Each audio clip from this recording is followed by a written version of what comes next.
السلام عليكم ورحمة الله وبركاته. إن الحمد لله نحمده ونستعينه ونستغفره ونعوذ بالله من شرور أنفسنا ومن سيئات أعمالنا. من يهده الله فلا مضل له ومن يضلل فلا هادي له، وأشهد أن لا إله إلا الله وحده لا شريك له، وأشهد أن محمدا عبده ورسوله صلى الله عليه وعلى آله وأصحابه والتابعين وتابع التابعين ومن تبعهم بإحسان إلى يوم الدين. يا أيها الذين آمنوا اتقوا الله حق تقاته ولا تموتن إلا وأنتم مسلمون. يا أيها الناس اتقوا ربكم الذي خلقكم من نفس واحدة وخلق منها زوجها وبث منهما رجالا كثيرا ونساء، واتقوا الله الذي تساءلون به والأرحام إن الله كان عليكم رقيبا. يا أيها الذين آمنوا اتقوا الله وقولوا قولا سديدا يصلح لكم أعمالكم ويغفر لكم ذنوبكم، ومن يطع الله ورسوله فقد فاز فوزا عظيما. أما بعد، فإن خير الحديث كتاب الله، وخير الهدي هدي محمد صلى الله عليه وعلى آله وسلم، وشر الأمور محدثاتها، فإن كل محدثة بدعة وكل بدعة ضلالة وكل ضلالة في النار. Ikhwani fi din, a'azakumullah. Masih kita membaca tentang sejarah rencana Abraha untuk menghancurkan Ka'bah. Abraha sudah menyiapkan pasukan besar dengan membawa gajah-gajah di dalamnya, dan di antara gajah yang terbesar yang bernama Mahmud, sehingga disebut sampai hari ini gajah mamut kata mereka. Naam, itu plesetan dari nama asalnya, yaitu Mahmud. Sampai kemarin kita bahas terakhir adalah Abdul Muttalib, dalam keadaan dia datang ingin menemui Raja Abraha, meminta syafaat dari sana dari sini supaya bisa ketemu. Maka dihormati sama Abraha, disambut, disiapkan hamparan, dan raja turun sejajar dengan Abdul Muttalib. Ketika disampaikan ma hajatuk, apa hajatmu, ternyata kata Abdul Muttalib, aku meminta kembali unta-untaku. Maka heranlah Abraha, kamu seorang pembesar Quraisy, seorang pemimpin Arab, seorang tokoh yang ditokohkan oleh masyarakat kamu, dan aku datang untuk menghancurkan Ka'bah, kamu hanya ngurusi unta. Maka dijawab dengan bahasa yang bagus, yaitu ana rabbul ibil wal Ka'bah laha rabbuha, aku hanya penggembala unta, adapun Ka'bah memiliki pemelihara tersendiri, yaitu Allah Subhanahu wa taala. Kalau Allah Subhanahu wa taala menghendaki, maka dia akan menghalangimu. Kalau Allah Subhanahu wa taala tidak menghalanginya, maka itu urusan Allah Subhanahu wa taala, dialah pemiliknya. Ikhwan fillah, a'azakumullah, diajarkan oleh Abdul Muttalib kepada Abraha bahwa kamu akan berhadapan dengan penguasa Ka'bah dan penguasa dunia dan akhirat, yaitu Allah Subhanahu wa taala. Dikhawatirkan Abraha akan takut. Ternyata Abraha dengan sombongnya mengatakan, maka naliyamtani'a minni, tidak mungkin dia menghalangi aku. Demikian kata Abraha. Faqala, maka berkata Abdul Muttalib, anta wa dhalik, atau anta wa sya'nuk, engkau dan urusanmu, terserah.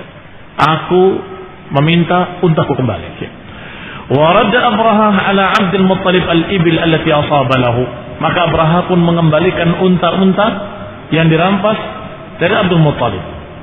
Wa ansarafa Abdul Muttalib ila Quraisy fa akhbarahum al-khabar, maka Abdul Muttalib kembali dengan membawa unta-untanya sambil mengkhabarkan kepada orang-orang Quraisy berita dari Abraha bahwa Abraha bersikeras akan menghancurkan Ka'bah dan kalian gak akan mampu melawannya karena ini tentara besar, maka biarkanlah, pasrahkan kepada Allah Subhanahu wa taala. Wa amarahum bil khuruj. Maka Abdul Muttalib memerintahkan anak buahnya dan seluruh orang-orang Quraisy untuk keluar dari Mekah. Wa taharruz fi sya'fil jibal. Diperintahkan untuk menghindar dan berlindung di bukit-bukit dan di celah-celah gunung. Takhawufan alaihim min ma'arratil jaysh. Karena Abdul Muttalib mengkhawatirkan kemarahan tentara pada mereka, maka biarkan tentara akan dihadapi oleh Allah Subhanahu wa taala secara langsung, kalian menghindar saja ke bukit-bukit, ke Syi'ab wal jibal. Thumma qama Abdul Muttalib fa akhadha bihalqatil Ka'bah. Kemudian Abdul Muttalib memegang lingkaran pintu Ka'bah. Pintu Ka'bah memiliki pegangan yang berbentuk halqah, lingkarannya dipegang oleh beliau. Wa qama ma'u nafarun min Quraisy. Dan juga berdiri bersamanya beberapa orang dari Quraisy. Sama-sama berdoa kepada Allah Subhanahu wa taala. Demikianlah keadaan jahiliyah. Mereka kalau dalam keadaan susah, mereka berdoa pada Allah Subhanahu wa taala. Kalau dalam keadaan gembira, kembali mereka kepada berhala-berhalanya. Demikian sebagaimana disebutkan dalam Al-Qur'an dalam banyak ayatnya. Kalau mereka dalam keadaan kesusahan, mereka berdoa pada Allah Subhanahu wa taala mukhlishan lahu din. Tetapi ketika anjahu minal bahr, ketika diselamatkan dari lautan, maka mereka idahum yusyrikun, kata Allah, mereka kembali berbuat kesyirikan.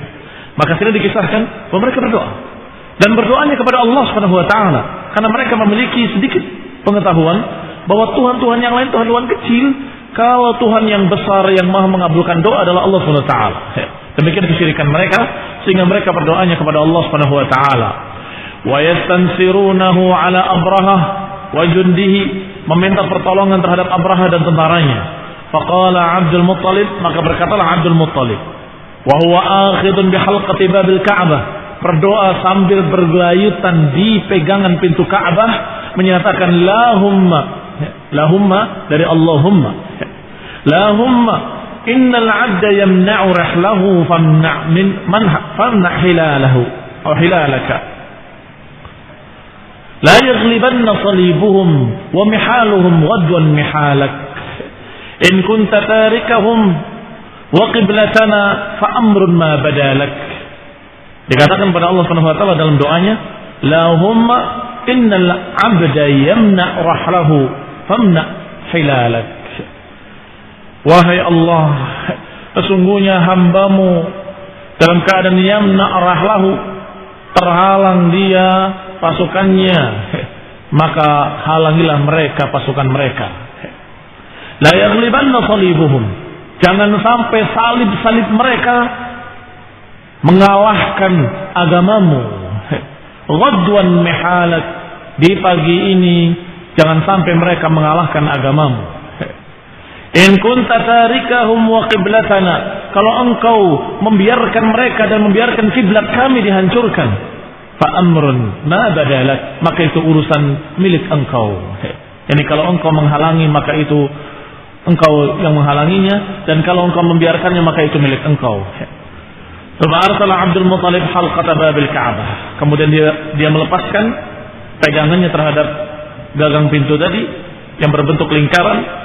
Wantalaqa huwa wa man ma'ahu, dan berangkatlah dia dan bersamanya orang-orang Quraisy ila sya'fil jibal, kembali ke puncak-puncak gunung, ke bukit-bukit. Fataharrazu fiha yantazirun, mereka menunggu di sana dalam keadaan melihat dari atas apa yang terjadi pada Abraha. Ma Abrahatu fa'ilun bi Makkah, apa yang dilakukan oleh Abraha terhadap Ka'bah, dan apa yang akan dilakukan Allah Subhanahu wa taala kepada mereka ketika masuk nanti. Maka mereka menonton dari puncak-puncak bukit. Falamma asbaha, maka ketika pagi harinya, Abraha tahayya lidukhuli Makkah, bersiap-siap untuk masuk ke Mekah dengan pasukannya. Wa hayya fiyalah, dan mempersiapkan fiyalah. Fiyalah bentuk jamak dari fil, dan fil adalah gajah-gajah. Mempersiapkan pula gajah-gajah. Wa abba jayshahu, dan menyiapkan tentaranya. Wa kana ismul fil mahmudan, dan nama filnya adalah Mahmud. Wa Abrahah mujmi'un li hadmil bait, dan Abrahah betul-betul mujmi'. Mujmi' itu artinya tekadnya bulat untuk menghancurkan Ka'bah.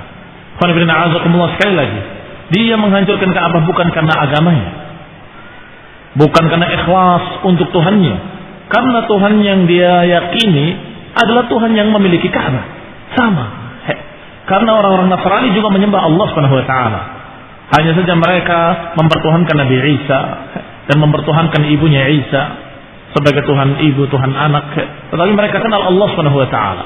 Maka bukan karena itu Abrahah karena ingin memuaskan, Abrahah yang menghancurkan Ka'bah karena ingin memuaskan bosnya dari manusia yang bernama Kaisar. Yang bernama Kaisar atau dijuluki dengan Kaisar Rum, Kaisar Romawi. Di sini tidak disebutkan, tapi disebutkan dalam kitab yang aslinya, kitab Sirah Ibnu Hisham. Di sana ketika Abrahah membunuh raja dia, pimpinan dia, itu membuat Kaisar marah. Sampai Kaisar menyebutkan satu sumpah. Satu sumpah, demi Allah, aku tidak akan menginjak ke tanah Yaman hingga aku membunuh Abrahah. Maka kata Abrahah mendengar berita itu, siapkan tanah. Sebelum aku memukul apa namanya, kepala, tutup kepala, helmnya orang-orang Romawi apa namanya? Nah, topi bajanya, topi besinya. Sebelum aku memecahkan topi besinya, Abrahah, maksudnya membunuh Abrahah. Abrahah tahu Kaisar kalau sudah bersumpah tidak akan bisa dibatalkan. Maka dia bawa tanah Yaman dan dia bawa topi bajanya dia, dan kemudian dia datang bersama pasukan kecil menuju Kaisar. Dan kemudian menyatakan dengan maafnya, kemudian sujud. Mereka sujud kepada rajanya, sujud dan tidak mengangkat kepalanya sampai tunggu perintah dari Kaisar. Sampai Kaisar mengatakan bangun, angkat kepalamu, maka dia angkat kepalanya. Aku minta maaf atas apa yang aku lakukan kepada pimpinanku, karena dia begini dan begitu. Dan aku menghormati sumpahmu wahai Tuan Raja. Aku membawakan topi bajaku agar kau pecahkan. Kemudian aku bawakan tanah Yaman agar engkau menginjaknya. Karena engkau telah bersumpah tidak akan menginjak tanah Yaman sampai memecahkan topi bajaku. Ini topi baja. Dan ini tanahnya. Aku mohon maaf. Dan aku sudah siapkan pasukan yang besar untuk memindahkan kiblatnya orang-orang Arab ke Yaman. Dan aku sudah bangunkan untukmu satu gereja terbesar yang tidak pernah ada gereja sebesar itu, yang tidak ada gereja yang dibangun sebesar itu untuk raja lain kecuali engkau, untukmu.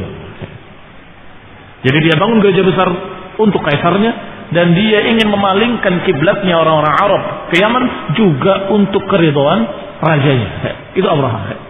Sehingga raja mengampuni, dan kemudian dia menunaikan sumpahnya, mematahkan topi bajanya, dan kemudian menginjak tanahnya. Abrahamnya tetap hidup.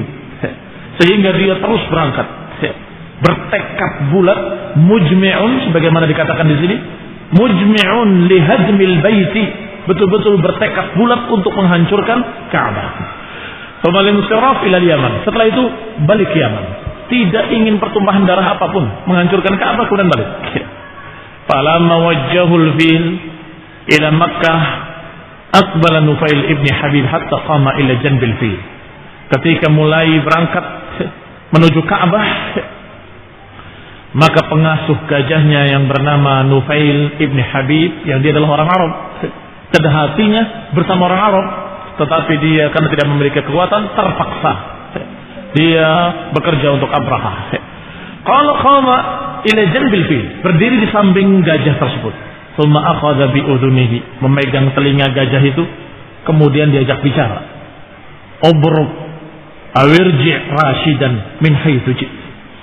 Wahai gajah, duduklah kamu atau pulanglah kamu ke negeri yang kamu tinggalkan. Fa innaka fi baladillahil haram, engkau di tanah Allah yang suci, di tanah Allah yang suci. Tsumma arsala udunahu fayabrukul fi. Kemudian dibiarkan oleh Nufail. Ternyata gajah itu duduk, tidak mau pergi. Wa kharaja Nufail yashtaddu hatta asmada fil jabal. Dan keluarlah Nufail lari sampai di pinggir gunung. Wa darabul fil yaquma fa aba.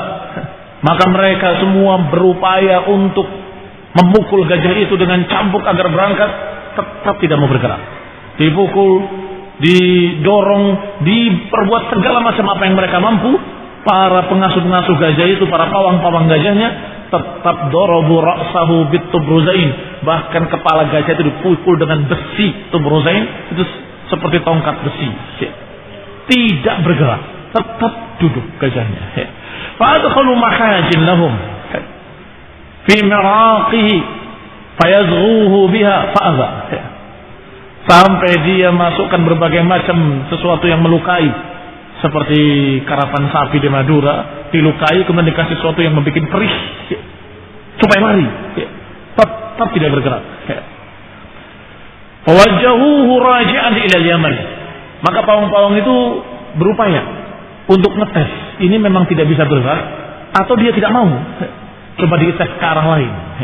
Ternyata ketika dihalau ke arah lain, bukan hanya bisa yuharwil, faqama yuharwil. Maka gajah itu berdiri dan berlari, bukan hanya jalan. Berlari-lari itu kecil dikatakan yuharwil. Wawajjahu ila Syam, diarahkan ke Syam. Fafa'ala mithla dzalik, juga dia qama yuharwil, berdiri dan berlari-lari gajah itu. Diarahkan ke Yaman, berlari-lari, diarahkan ke Syam, berlari-lari, diarahkan ke arah-arah lain dalam keadaan semangat dan berlari-lari kecil. Wa wajhahu ila al-Ka'bah. Ketika sudah mulai berlari kecil, dibelokkan ke Ka'bah. Tiba-tiba ya duduk lagi gajah itu. Mendekam lagi. Fa arsalallahu ta'ala. Begitu seterusnya, setiap diarahkan ke arah lain, berdiri, lari. Ketika diarahkan ke Ka'bah, duduk. Diarahkan ke arah lain, berdiri, lari. Diarahkan ke Ka'bah, duduk lagi.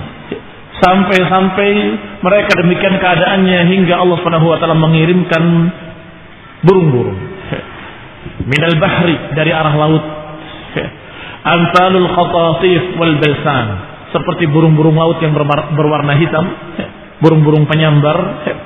Ma kulli ta'irin minha salasatu ahjarin. Masing-masing burung membawa 3 batu di 2 kakinya dan 1 di paruhnya. Hajarun fi manqarihi, 1 batu di paruhnya, wa hajrani fi rijlaihi, dan 2 batu di 2 kakinya. Amsalul hamsi wal adas, seperti biji-biji jagung atau biji-biji adas. La tusibu minhum ahadan illa halak. Tidak seorang pun terkena batu itu kemudian langsung binasa. Langsung binasa artinya bukan penyakit. Kalau penyakit, binasanya berproses. Tidak seperti apa yang dikatakan oleh Haikal dalam bukunya Hayat Muhammad sallallahu alaihi wasallam, yang bakhil dalam mengucapkan sallallahu alaihi wasallam. Di awalnya tidak disebut, di tengahnya tidak disebut, di akhirnya sampai akhir baru ternyata dia adalah Rasulullah sallallahu baru sallallahu alaihi wasallam. Kata dia, sengaja aku berbuat demikian agar mengesankan bahwa ini orang biasa yang hebat. Sampai akhir baru dibuktikan ternyata dia adalah Rasulullah sallallahu alaihi wasallam. Artinya apa? Bakhil dalam mengucapkan sallallahu alaihi wasallam. Dari awal kitab sampai akhir kitab cuma 1. Entah kalau terjemahannya, kalau aslinya demikian. Bahkan judulnya Hayat Muhammad, bukan Hayat Nabi atau Hayat Rasul, bukan, Hayat Muhammad. Di sana dia menyatakan bahwasanya aku akan membahas dengan cara-cara barat yang ilmiah. Apa cara-cara barat yang ilmiah? Bahwa burung-burung tadi membawa penyakit, akhirnya mereka kena penyakit kusta, karena akhirnya mati. Apakah berproses atau tidak berproses? Kalau sakit ya berproses. Tetapi ini dikatakan ketika kena langsung binasa. Walaysa kulluhum asabat, tapi tidak semuanya kena, tidak semua kena batu. Wa kharaju haribina yabtadiruna at-tariq alladhi minhu ja'u. Maka yang kena binasa, yang tidak kena lari semuanya ke arah mereka datang. Ke arah mereka datang dari mana? Mereka kembali. Yatasaqatuna bikulli tariq, maka mereka berjatuhan di setiap jalan, berserakan di setiap jalan. Wa yahlakuna bikulli mahlak, dan mereka binasa di setiap tempat. Kullu minhal ala kulli manhalin wa usiba Abraha fi jasadihi famat. Abraha pun terkena di badannya dan Abraha pun mati ketika itu. Demikian Allah perlakukan pada mereka. Berkata Ibnu Ishaq, falamma ba'atha Allah Ta'ala Muhammadan sallallahu alaihi wa ala alihi wasallam, ketika Nabi Muhammad SAW diutus oleh Allah Subhanahu wa taala, mimma ya'uddu Allah ala Quraisy min ni'amihi alaihim wa fadlihi, di antara kenikmatan-kenikmatan yang Allah sebutkan, yang Allah ingatkan orang-orang Quraisy bahwa kalian pernah diberi nikmat, adalah kejadian ini. Ma radda anhum min amril jaish min amril habasyah, yaitu apa yang Allah perlakukan terhadap tentara Habasyah yang dipimpin oleh Abraha, li baqai amrihim wa muddatihim. Faqala Allah tabaraka wa taala, maka Allah turunkan ayatnya kepada Nabi alaihi salatu wassalam. Alam tara kaifa fa'ala rabbuka bi ashabil fil, alam yaj'al kaydahum fi tadlil, wa arsala 'alaihim tayran ababil tarmihim bihijaratin min sijil faj'alahum ka'asfin ma'kul. Karena Allah, tidakkah engkau melihat bagaimana Allah perlakukan terhadap tentara bergajah? Alam yaj'al kaidahum fi tadlil, bukankah Allah telah memperlakukan pada mereka dan menggagalkan tipu daya mereka untuk menyesatkan? Fa arsala 'alaihim tayran ababil, maka kami kirim, kata Allah, burung-burung ababil, tarmihim bihijaratin min sijil, yang melempari mereka dengan batu-batu dari neraka sijil. Faj'alahum ka'asfin ma'kul, maka tiba-tiba mereka menjadi seperti daun-daun yang dimakan ulat. Selesai kejadian Abraha dengan binasanya mereka dan binasanya Abraha dan terjaganya Ka'bah, dan itu disaksikan semua oleh orang-orang Quraisy. Maka ketika orang-orang Quraisy didakwahi oleh Rasulullah SAW dengan tauhid, diajarkan untuk meninggalkan berhala-berhalanya, dan diingatkan bahwa dulu ketika kalian didatangi tentara bergajah, bukankah kalian berdoanya kepada Allah dan Allah kabulkan? Sedangkan berhala-berhala la tanfa' wa la tadur, tidak memberikan manfaat, tidak memberikan madarat. Maka mereka pun ingat betapa nikmat yang besar dan kekuasaan Allah yang besar ketika Allah gagalkan tentara bergajah dengan sesuatu yang sangat mengagumkan, dengan sesuatu yang sangat mengherankan mereka, luar biasa. Selanjutnya zikru waladi Nazzar ibni Ma'ad, kisah tentang turunan Bani Nazzar ibni Ma'ad. Fawalada Nazzar ibni Ma'ad 3 nafar. Nazzar ibni Ma'ad melahirkan turunan 3 orang, bernama Mudar wa Rabi'ah wa Anmar. Mudar wa Rabi'ah wa Anmar. Sedangkan Mudar memiliki 2 keturunan laki-laki, Ilyas wa Ghailan atau Wa'ilan. Kemudian Ilyas memiliki 3 anak laki-laki, Mudrikah wa Tabiqah wa Qam'ah. Fawalada Mudrikah rajulaini, dan Mudrikah memiliki anak 2, Jazimah, Khuzaimah dan Hudayl. Ini semua turunan Nazzar. Khuzaimah memiliki 4 anak, Kinanah wa Asad wa Asadah wal Hun.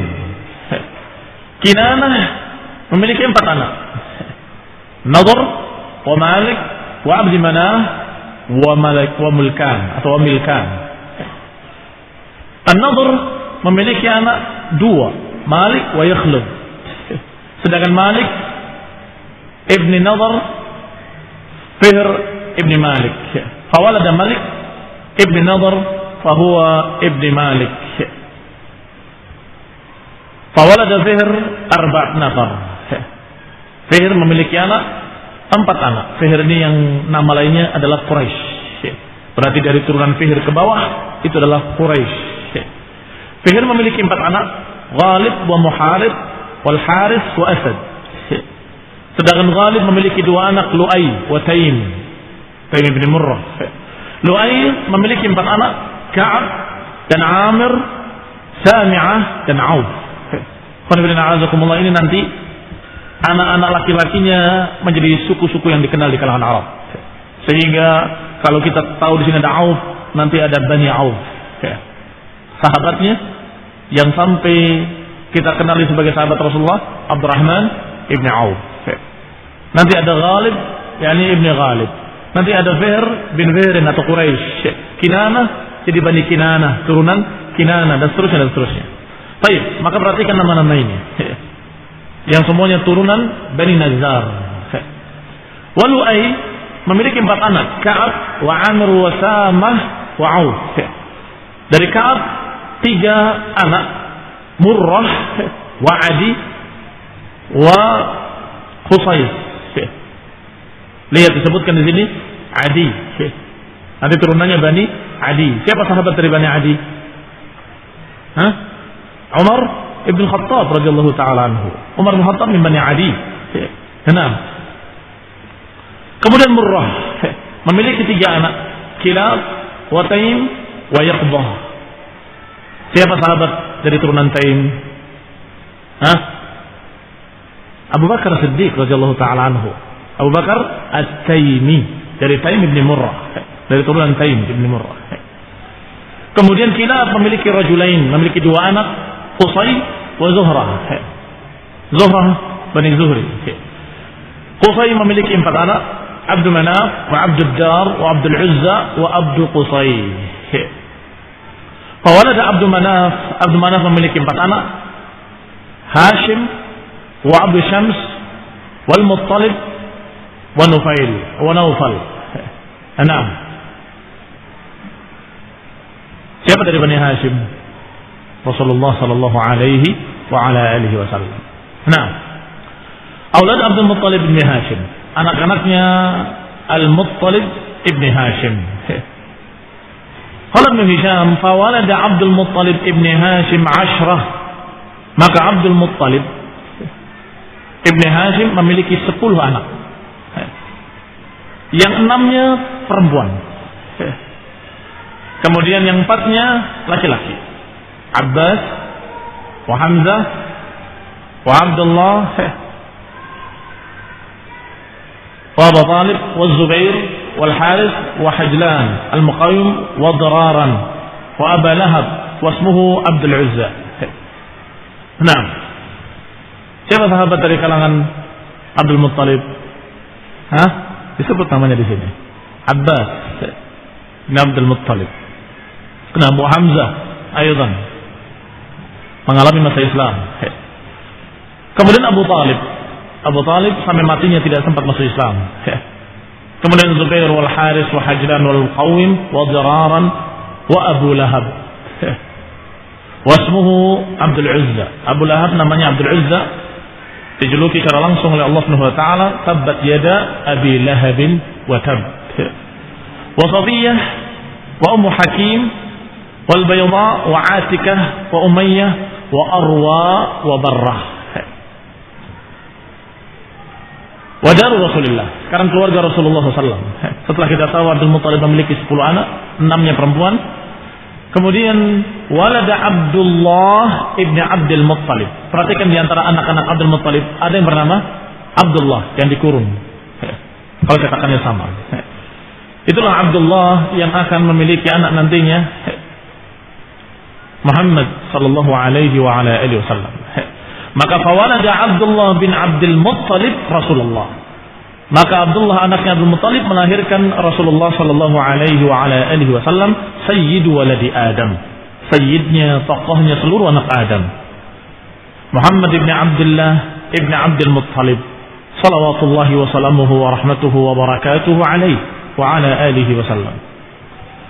Adapun ibunya Aminah binti Wahab ibn Abd Manaf ibn Zuhrah ibn Kilab ibn Murrah ibn Ka'ab ibn Lu'ay ibn Ghalib ibn Fihr ibn Malik ibn Nadhr. Berarti bertemu nasabnya dengan Abdullah di mana? Istrinya adalah Aminah binti Wahab ibn Abd Manaf ibn Zuhrah. Di Abd Manaf sudah ketemu. Nah, karena di sini Abdullah ibn Abdul Muttalib ibn Hashim ibn Abdi Manaf. Baik. Wa ummuha, ke atasnya tentunya sama. Wa ummuha Barrah. Berarti neneknya Nabi. Ibunya Nabi, ibunya Aminah. Ummuha Barrah binti Abdul Uzza. Barrah ibn Abdul Uzza ibn Uthman ibn Abdiddar ibn Qusay ibn Kilab ibn Murrah ibn Ka'b ibn Lu'ay ibn Ghalib ibn Fihr ibn Malik ibn Nadhr. Rasulullah sallallahu alaihi wa ala alihi wasallam ashrafu waladi Adam hasaban wa nasaban wa afdaluhum nasaban. Maka Rasulullah SAW adalah seorang yang paling mulia dari bangsa yang paling mulia, dari turunan yang paling mulia, dari kanan kirinya, bukan hanya dari bapaknya dan dari ibunya, sama-sama Quraisy dan sama-sama turunan orang-orang yang terhormat, orang-orang yang di masa jahiliyah tidak mau berzina. Dikatakan oleh para ulama, bahkan oleh Ibnu Hisham, bahwa Rasulullah SAW tidak pernah dilahirkan dari zina. Apa maknanya tidak pernah dilahirkan dari zina? Bukankah beliau sallallahu alaihi wasallam dilahirkan cuma sekali? Kok dikatakan tidak pernah dilahirkan dari zina? Maksudnya beliau lahir dengan mulia dari bapak ibu yang mulia. Mulia dalam arti nasab ya. Kita nggak bicara agama. Artinya bukan zina, dari nikah yang sah. Juga kakeknya sampai ke atas tidak pernah calon nabi ini lahir dari zina, nggak pernah. Selalu dengan nikah yang syar'i. Walaupun waktu itu jahiliyah, dikatakan oleh Aisyah radhiyallahu taala anha dalam riwayat yang sahih dalam bab nikah, bahwasanya pernikahan zaman jahiliyah ada 4. Satu adalah seorang wanita yang memasang bendera di rumahnya, yang siapa saja boleh datang, laki-laki hidung belang, yang kemudian kalau dia hamil maka dipanggil semua pelanggan-pelanggannya dan ditunjuk oleh seorang penengah. Penengahnya adalah tukang sihir atau tukang ramal. Ini bapaknya adalah kamu, maka anaknya dinasabkan kepada fulan. Kemudian yang kedua adalah pernikahan hanya sekedar dia memilih beberapa orang laki-laki, kemudian boleh laki-laki itu untuk zina dengannya. Laki-laki lain tidak boleh. Kalau yang tadi lebih merdeka. Sampai disebutkan yang keempat, yaitu seorang laki-laki melamar kepada orang tua si wanita. Ketika dibolehkan maka dinikahkan. Ini yang kemudian di zaman Islam disetujui atau ditakrir. Berarti pernikahan seperti itu sudah ada zaman jahiliyah. Dan Rasulullah SAW dilahirkan dari pernikahan yang seperti itu. Pernikahan yang seperti pernikahan yang syar'i. Maka min qibali abihi wa min qibali ummihi adalah nasab tayyib, nasab yang bagus, turunan yang baik. Sallallahu alaihi wa ala alihi wasallam. Wa syarrafa wa karrama wa majjada wa 'azzama. Maka Rasulullah sallallahu alaihi wasallam dimuliakan oleh Allah, ditinggikan oleh Allah, dihormati oleh Allah, dijadikan terhormat oleh Allah Subhanahu wa taala dan diagungkan oleh Allah Subhanahu wa taala, dibesarkan. Ini Rasulullah sallallahu alaihi wa ala alihi wasallam. Demikianlah disebutkan tokoh-tokoh Quraisy ke atas yang nantinya mereka dijuluki sebagai nama-nama kabilah, sehingga kita akan kenal Bani Adi, Bani Abdul Uzza, Bani Abdi Manaf, Bani Umayyah atau Bani Khalaf atau Bani Auf dan seterusnya. Maka itu semuanya dari turunan Bani Nazzar. Kita akan lanjutkan insyaallah tentang penggalian sumur Zam-Zam di zaman sebelum kenabian Rasulullah sallallahu alaihi wasallam. Kita bahas pada kajian depan insyaallah. Subhanakallahumma wa bihamdika la ilaha illa anta astaghfiruka wa atubu ilaik. Wassalamualaikum warahmatullahi wabarakatuh.